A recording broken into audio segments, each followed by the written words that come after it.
En so het Paulus, ek dink verkeerd verstaan, en die opvolgers van Paulus, wat Paulus het goed begin deur sy klein groepies, deur net soos die disippels, het aangehou om by mekaar te kom in klein groepies.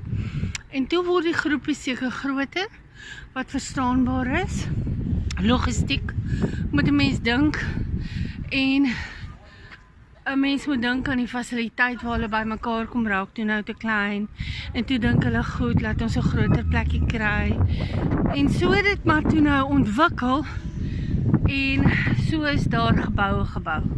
Maar Jesus bly sê, dat die plek van aanbidding is nie in 'n gebou, nie op 'n plek en of nie op 'n berg nie. Hy sê dit duidelik in Johannes 4, vir die Samaritaanse vrou, die ware aanbidders aanbid deur gees en waarheid.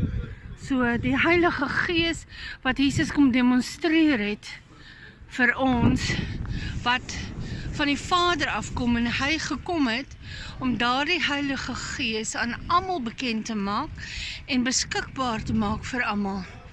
Het Jesus juist gekom om dit te demonstreer en dit spesifiek te doen om die woord te vervul.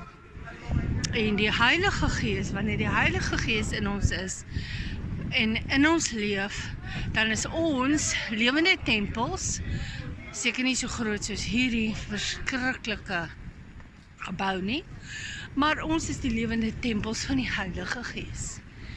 Nou ja, toe, gaan lees maar gerus 'n bietjie verder oor hierdie kathedraal in Cologne, en hy is in die 1200s gebou en sy hele storie daar.